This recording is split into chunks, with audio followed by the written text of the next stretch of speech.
A nossa visão ocidental, ontem eu estava até escutando um vídeo sobre isso. Tem um cara que escreveu um livro que é famoso, que é A Biologia da Crença. Ok? E ele fez a seguinte distinção.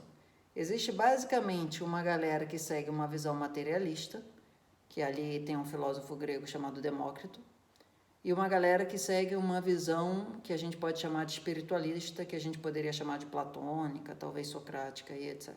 Qual é a distinção básica entre uma coisa e outra? A visão materialista diz: não existe espírito na matéria. A matéria funciona por si só. Ou seja, se você for na sua ginecologista e você tomar hormônio, você vai ter que ter o resultado que é imputado a você tomar aquele hormônio. Sabe, tipo, a taxa tem que subir, tem que descer ou qualquer coisa que seja.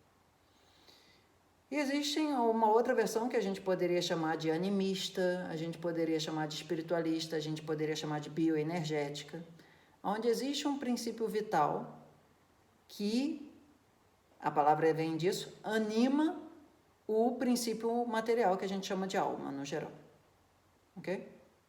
A gente vai chamar isso relativamente de uma visão religiosa e a outra relativamente de uma visão científica. Sempre fazendo careta para as duas palavras.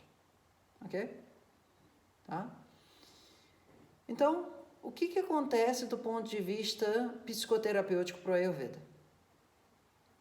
Você pode ter um corpo físico funcionando de uma maneira relativamente adequada, mas sem pegar no tranco do input, do aporte, da ignição da alma. E aqui no caso da alma a gente vai usar a palavra grega psique, que psique é uma palavra que ao mesmo tempo pega o emocional e a parte de alma. Ok? Então a pergunta foi: se o estresse emocional que me fez emagrecer já passou, por que o processo de engordar não está acontecendo? Essa é uma pergunta colocada a partir de uma perspectiva materialista. O que isso significa? Não é para xingar ninguém aqui. É só como a gente está acostumado a pensar. Se eu tenho um fator causal acontecendo sobre o corpo físico e ele cessou, e eu estou jogando do outro lado um outro fator, digamos, contrarrestando, e ele deveria resolver, por que ele não resolve? Certo? Aí a perspectiva é mais ou menos o seguinte: o nosso corpo, ele se adestra a parar num parâmetro vibracional. Ok? Então, por exemplo, hoje em dia, com a questão de um monte de tempo a gente usando máscara do ponto de vista social, o corpo, ele, uma parte bem grande de pessoas, instaurou um aplicativo no sistema, uma parametrização, um baseline, que o corpo vai, por definição, estar funcionando ali, a não ser que haja um esforço de transmutação daquele baseline. A não ser... Como que eu faço isso? Ok, mas primeiro vamos entender como que isso faz. Então, como que a gente fica preso no nosso sistema emocional? A gente fica preso no nosso sistema emocional porque ele está buscando evitar uma trolha maior do que está na frente dele. Okay? A gente chama isso de autossabotagem. No teu caso, isso não faz tanto sentido, mas como um contorno dá para a gente usar essa palavra. A ideia é o seguinte: o sistema emocional, ele olha para trás e ele fala: mano, tem um puta demônio ali atrás. Ele olha para frente e ele fala: tem um demôniozinho aqui na frente. Sabe Power Ranger quando morfa? E tipo, tem o Power Ranger sem morfar e com morfar? É meio que isso. Ele olha e fala: o que eu vou escolher? Eu vou escolher enfrentar o meu problema emocional Megazord, ou eu vou escolher enfrentar o meu problema emocional não Megazord? Meio que por definição. Ele vai falar: nem que a vaca tussa eu vou encarar o Megazord. Eu vou fazer a atitude que, do ponto de vista lá daquela parte racional do cérebro, ele vai dizer que é burra, ele vai dizer que não faz sentido e etc e tal, mas ele vai comprar o peixe do Power Ranger não morfado. Ele vai querer fazer com que o sistema funcione de uma maneira subótima, doente, para não ter que encarar aquele grande trauma. Ok? Isso não é o meu, isso não é o seu, isso não é do seu namorado, é de todo mundo. É assim. Ok? A grande trolha do trauma emocional, no geral, fica no nosso processo subconsciente e inconsciente. E o nosso problema, digamos assim, base, fica no nosso subconsciente e consciente. Ok? Então, no geral, a gente nem sabe qual é o problema. Mas a nossa perspectiva é, sempre que você abre a fresta do Kinder Ovo, cuidado que vem uma caixa de Pandora dali de dentro, potencialmente. Isso significa, calma, não é fechá-la, é como abri-la devagar. Hoje em dia a gente tem um conceito de panela de pressão, e esse conceito ajuda a gente a sintetizar a ideia seguinte: não adianta você querer abrir uma panela de pressão rápido. A chance de ela explodir em você é maior. Aí você pode falar, não, mas se eu pegar a panela de pressão e botar debaixo da água, ela vai soltar a pressão mais rápido e eu consigo abrir rápido.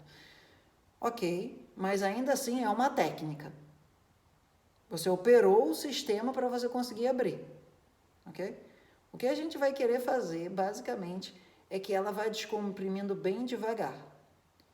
Porque na medida em que ela vai descomprimindo devagar, a gente vai tendo tempo para metabolizar o lodo.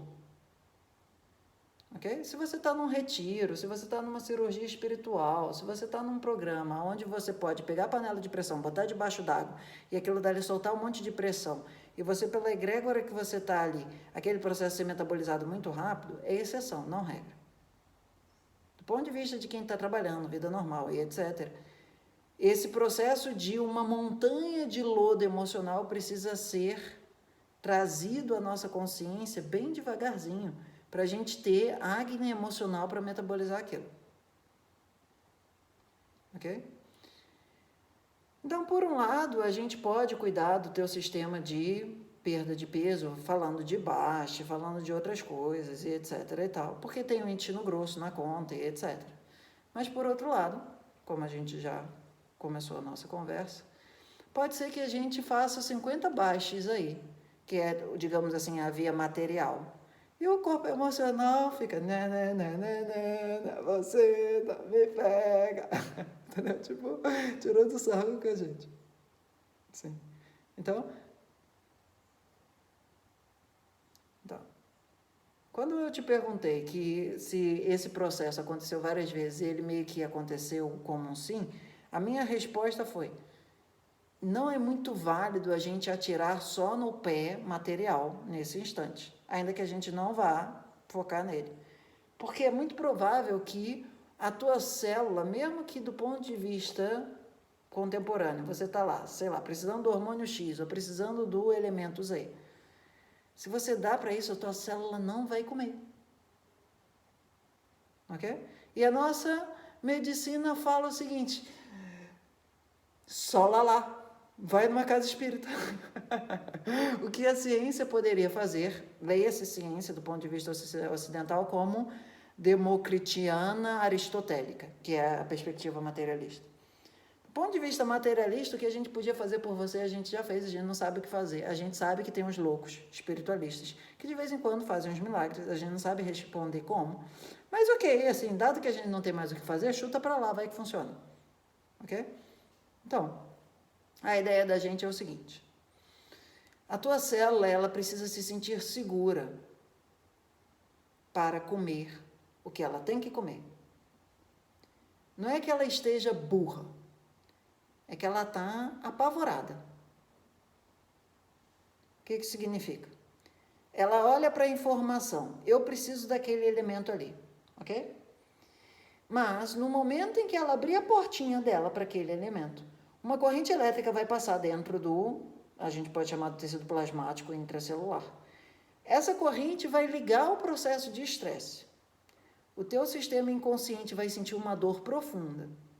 O teu sistema consciente só vai querer, digamos, comer chocolate para não entrar em contato com aquilo. Mas a célula sentiu. Ok? E a célula, ela tem uma certa autonomia em relação ao teu sistema nervoso.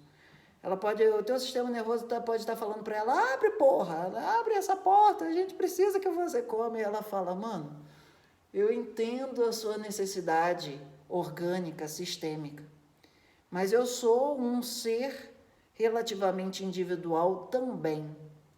Enquanto eu não for curado enquanto um trauma psicológico, eu dificilmente vou querer fazer parte do organismo de uma maneira decente. Ok? Então, na perspectiva do Ayurveda, se uma célula abre ou não ou fecha a porta, é porque existe uma psique, no sentido grego da alma do termo, que dá àquela célula vontade de fazer parte daquele organismo. Ok? A gente pode chamar de emoções. Ok?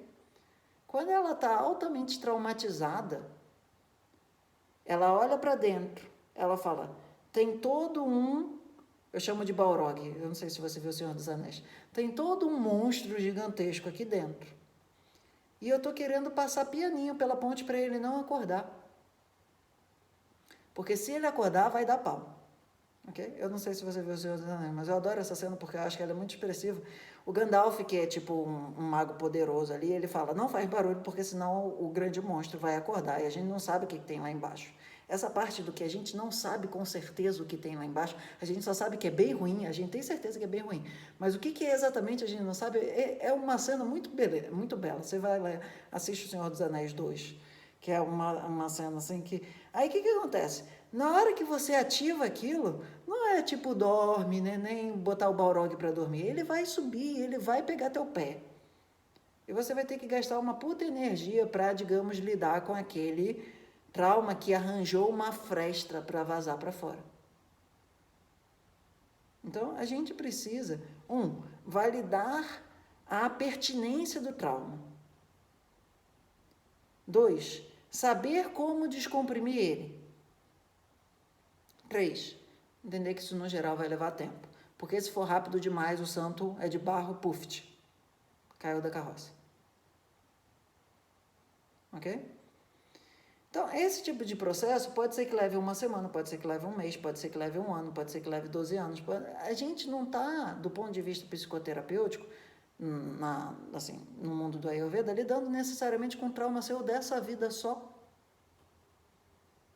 A gente só quer saber a seguinte ideia. Se quando chegar no lugar certo, chegar bem, e digamos assim, não se estabacar, o tempo que levou foi o tempo que era necessário. Um pouco mais do que isso, um pouco menos do que isso, não é o ideal. O ideal é chegar no tempo X perfeito. Sabe quando tipo aquele ginástica olímpico cai no solo e tchá! Sabe, você fala, como é que para assim? Não é tão fácil assim. É toda uma ginástica olímpica para fazer isso daí, ok? Então, para fechar, na medida em que a gente vai dando amparo, segurança psicoterapêutica para a tua célula, ela se sente segura de novo de fazer parte do sistema como um todo. E ela deixa de estar num estado de separatividade revoltada. Mas ela não está revoltada porque ela, tipo, nasceu assim. Ela está revoltada porque ela está traumatizada. Ok? E a nossa cabeça ocidental, ela tem uma ideia meio que do tipo assim, se você tem uma resposta que fica pronta em uma semana e outra que fica em 2 semanas, a de uma semana é melhor do que a de 2. Nossa cabeça ocidental é meio que afobada. Ok? A mentalidade, vamos chamar assim, védica, é uma mentalidade do tipo assim, o que a gente quer é quando chegar lá, aquela vitória não ser uma vitória espúria, onde a gente até ganhou, mas depois aquilo não se sustentou. A gente quer uma vitória profunda, definitiva, sustentável, e não uma vitória que, por mais que a gente tenha ganhado rápido, depois ela se perdeu também, não se sustentou. Muito bem. Então, deixa eu só dar um alô para a galera do YouTube. Isso daqui é um Namaste Dex dentro de sessão.